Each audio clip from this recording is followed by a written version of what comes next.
Okay, so we were meant to go down Yarwell Road, Deans Gap Road, Braidwood Road to Braidwood, stop for lunch, and then after lunch there was a quick conversation about heading down towards Araluen Road. And I'd never ridden this area before, so I had no idea what was going on, and I figured that's where we were heading. This is the first time this group's actually ridden together this day. This was back in January 23. It was the first South Coast Adventure Riders group, New South Wales group ride, so it's the first time we'd all ridden together. We had an agreement, if you came to a second major intersection and there was no one waiting there for you, to stop. This is my first group ride ever. I was a bit of a rookie, well I still am, but this was after 10 or 12 months putting around on my own, on my Africa Twin, riding extremely slowly. And basically every time I saw something difficult that looked like it could be challenging, I was solo, I'd just turn around and go somewhere else.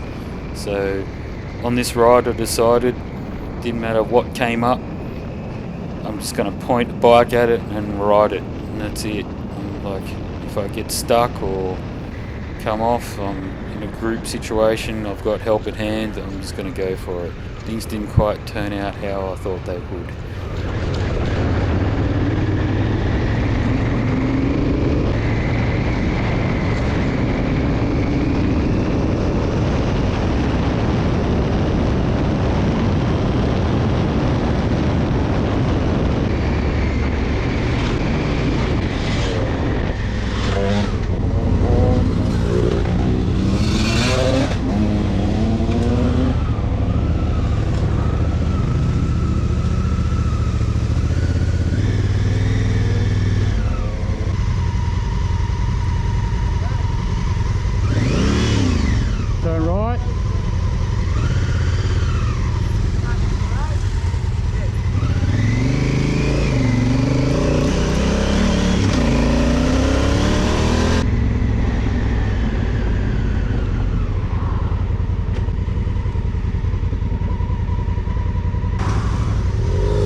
okay, so I see tyre marks running around the corner, and I've been following tyre marks around pretty much every corner the whole ride all day. Then I see a private property sign, and I figure, wow, I'm in someone's driveway. I don't feel like getting shot at or blown up today, or told off or whatever, so I did a U-turn.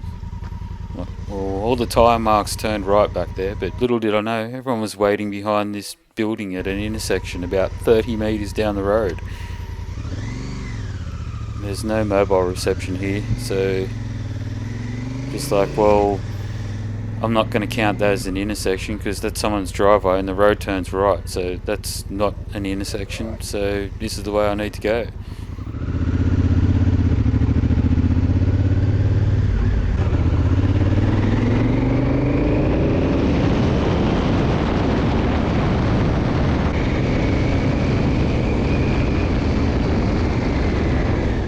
So seeing more tyre tracks, I'm like, yep, I'm going the right way. You can see 3 sets of tyre tracks intermittently coming in and out of corners. The ground was fairly hard and not really showing much tracks in between, but on the corners there was always pretty much skid turns and power outs running through.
I'm going the right way, guys. That's the tyre tracks. There was a good couple of k's where the road went hard and there was no tyre tracks and I had no idea which way to go.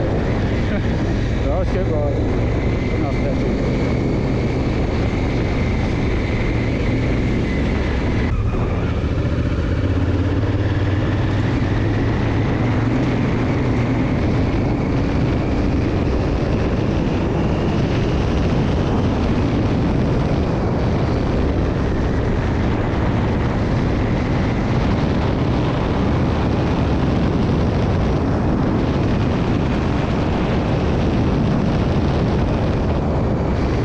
Probably should have done this about 15 k's ago.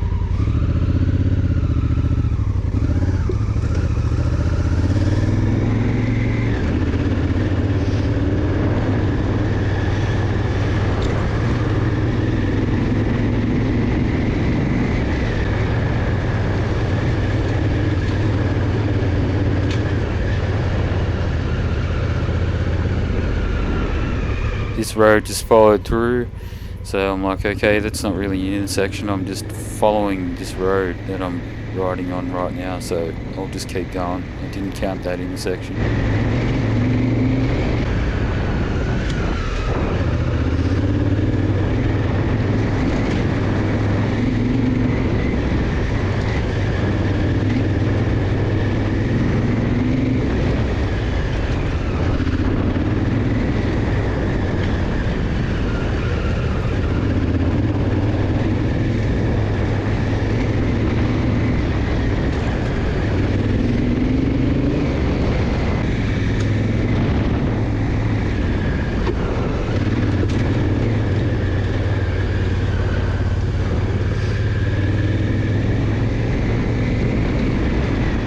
So I've come to my first major intersection. Well, as far as I'm thinking, here's my first major intersection. So which way do I go? I'll check my map, and then I did a bit of scrolling and figured, okay, this is still heading south towards Araluen Road, which is our intended route so I'll just keep following. The left goes down, the right does a big semicircle and heads back to the north, so I'm just going to keep heading south. Fuck it. Heading on Milo Road. See what happens.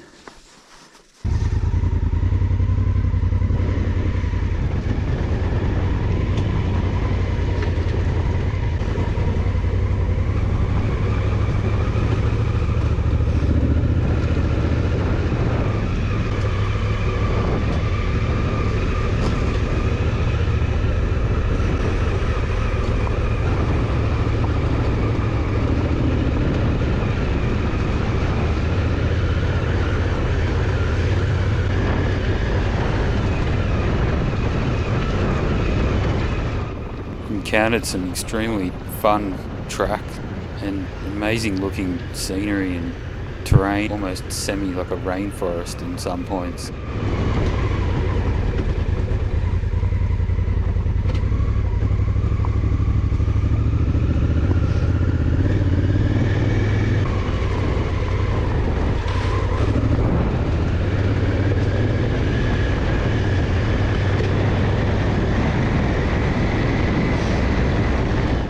Track got covered in more leaf litter and sticks the further I rode, and I started figuring this isn't a very well travelled road, but it's heading in the direction of Araluen Road, so I just kept on riding. Fuck it, Jesus. Fuck, I bought a back plate.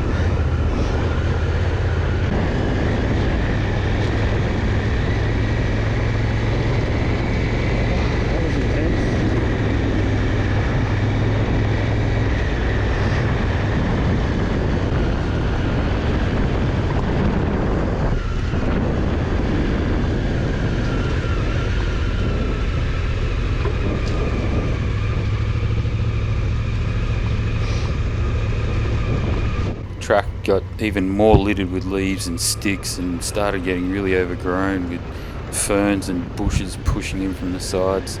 Even though the centre of the track still looked fairly well used, but it looks like motorcycles only use this track on the regular, and I'm still following tyre tracks, 3 sets of tyre tracks. I'm like, well, I'm riding with 3 blokes, this must be the way. I'll just keep going.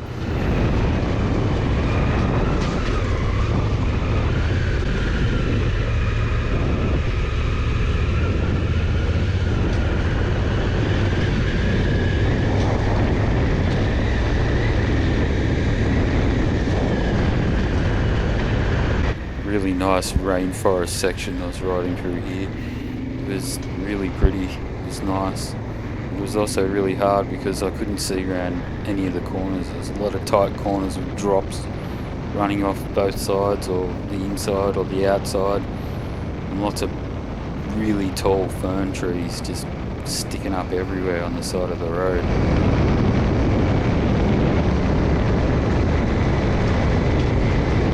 And the track was kind of loose.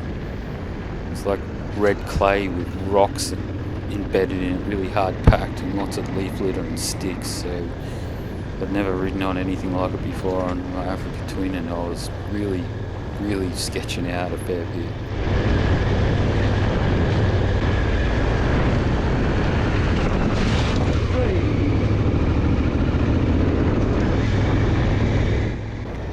More tyre tracks running into a corner. I look straight ahead and there's a gate hiding in the bushes, which is kind of sketchy because if you come flogging down there, you're not going to see that gate. The Monga River, I think that's how you pronounce it. There's a nice little clay pan hiding on it. It's rocky as all the way in from both sides, and you get to this little clay pan and it's grass and wet and slippery, and my tyres didn't like it. It was the first time I've ever dropped my bike. There you go, first off.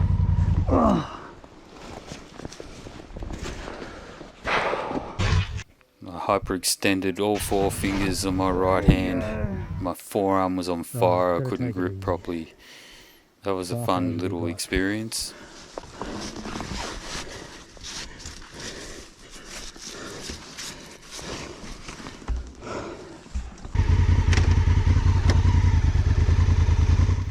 And at this point my tyres had clayed up and I didn't realise, I didn't even look at them. Fuck, he's dead. I was too busy in panic mode trying to play catch up and get moving again after I just stacked my bike. Picked it up for the first time, realised it was heavier than my last bike, even though I could still manage it. And then tried to push on, only to find out that red clay, when it's wet and full of puddles, is the most disgusting thing to ride a motorcycle on or anything with wheels. Fuck's sake!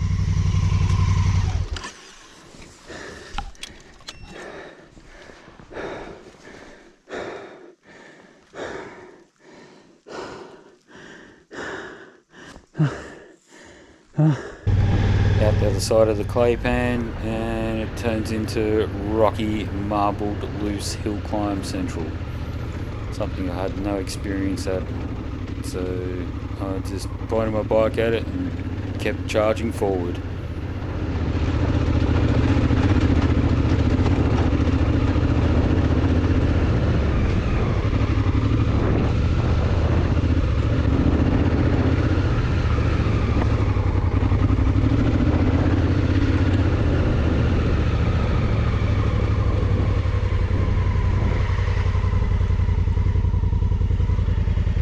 Holy fuck, where the fuck am I? Then I looked at my map, I'm like, this intersection wasn't shaped the same way on my map as it was in reality, so I was kind of trying to figure out, why is there a T intersection in front of me? Where the hell am I? This isn't meant to be here. But a quick look at my map showed me it was just an anomaly in the mapping. So I kept going, even though I probably should have really stopped there because that was my second major intersection. But on a map it doesn't appear as a major intersection because it's actually the same road that I'm on the whole way, which is Boundary Fire Trail. I didn't want to turn down Turtle Fire Trail, which was the left-hand fork, so I kept on going. And then I found this mega hill climb, and those marbles are big. Like, some of those are as big as cricket balls, if not bigger, and they're all loose and floating. So I just kept on charging.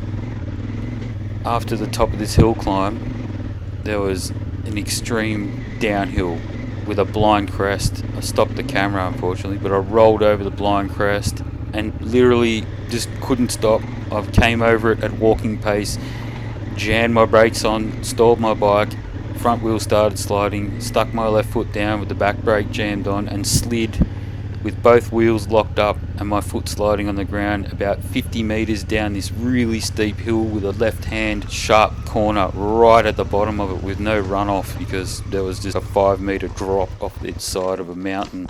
Then I rode and got stuck in this saddle. It was basically, I had to even steeper hill behind me that I slid down, and then this long off-camber marble-covered hill off the side of a mountain with a drop-off along its entirety to my right. And at this point, panic set in. The panic took away my ability to really concentrate on procedure, and I left my traction control switched on. So I spent 40 minutes stalling my bike on the side of a hill instead of just turning on the traction control and ploughing forward. And it's kind of lucky that this did happen to me, because on Joel that I was riding with that came and helped me get my bike out, he told me the next hill's even worse and they couldn't get through it last time they tried. So yeah, one less obstacle to get back over on the way home.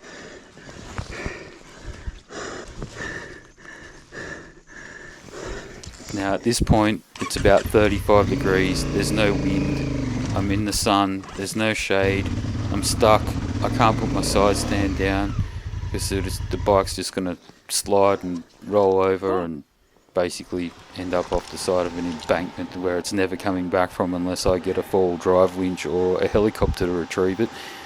So I'm panicking, I'm shitting a brick, I'm tired, my arm's sore, I've picked up my bike 3 times in a row, literally the last time maybe 2 minutes before this.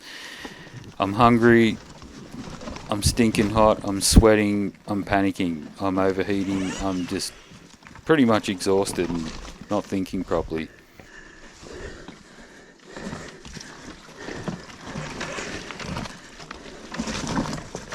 Watching all the hill climb failure recovery videos online in the world isn't going to help you when you get right in the guts of it and you just totally forget about everything and start doing stupid shit in a panic trying to get on with it.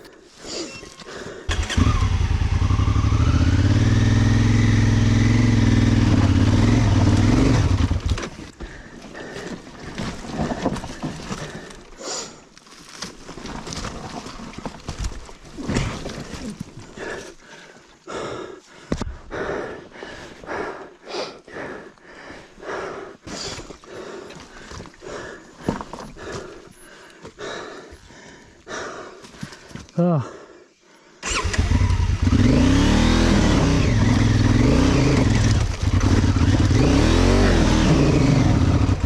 And as you can hear, the traction control is just cutting out. That's a full throttle all the way.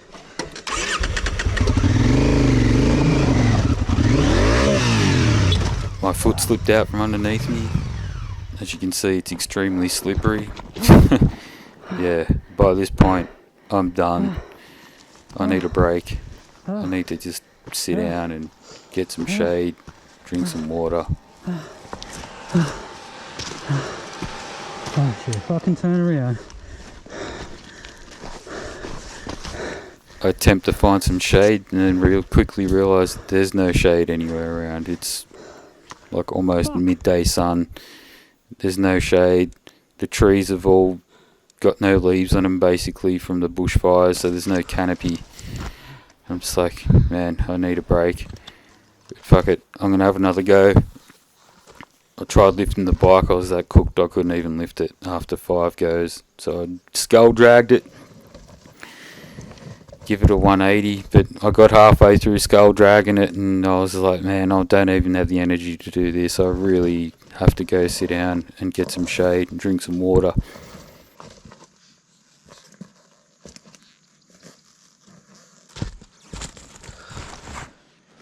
So I come back, grab my mobile phone and start hiking. Hit it up the hill, get to the top.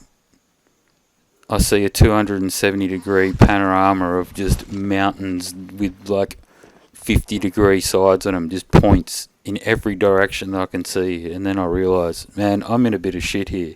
I'm in the middle of nowhere. I'm going to have to hike out of here. But then somehow I got some mobile reception, messaged the group, let them know my GPS coordinates, and they'd already spent a good hour and a half looking for me because I went the wrong bloody way, and then they went a different way to what I went. So Joel came and showed up, and by then I'd skull dragged the bike 180 and then rolled it down the hill to the flat in the saddle, but I was just looking at the hill in front of me thinking, wow, I'm not going to be able to get my bike up there. But Joel jumped on it for me and rode it out. He just turned the traction control off and ploughed up there, and I'm like, yeah, I probably should have thought about the traction control switching off, but first bike with traction control, panic situation, didn't even come to mind. Then that long hill climb I did on the way in, even though my battery went flat, because as you can see here, I left it just sitting there and forgot to turn it off because I was that cooked. That long hill climb, I dropped my bike. I literally tucked the front on the first erosion mound on the way down and then jammed it into a bank, and then Adam, Joel and myself had to lift it and drag it out, and then Joel rode it down there for me too. I was that cooked. And then when we got to the bottom, I'm just like, fellas, I got to sit down. I just sat there for half an hour and did a move. I'm like, if you guys want to go, I can get out of here on my own. They're like, no, staying with us. So then I had a break, and then we got going, and I had no battery to look at the rest of it. But yeah, I got out, I got help. The guys looked after me well, and I'm forever thankful. So thanks Joel and Adam and John for coming and looking for me and rescuing me off the side of a mountain. This is just a lesson learned for me that no matter how confident you are and how competent you think you are, you literally can turn a good situation into a really shit situation really quickly with just small decisions that don't seem to amount to much at the time, but once you stack them on top of each other, things can get really serious. So I've bought myself an InReach Mini for some satellite communication after this, because I do a bit of solo riding and I've realised that it really pays to be prepared. Tools, spare levers, tubes, a compressor, satellite communication, some quick fuel like lollies or something like that on board, plenty of water, first aid kit and a space blanket. That's what I take with me everywhere now. I don't care how heavy it is, how much shit I have to carry. It's all loaded on the bike and ready to go for just such a situation. Because I was a good 15 or 20 k's hike to get back to anywhere where my mobile phone would even work when I got stuck. So it just pays to be prepared. Well, if you've made it this far, thanks for watching and see you on the next one.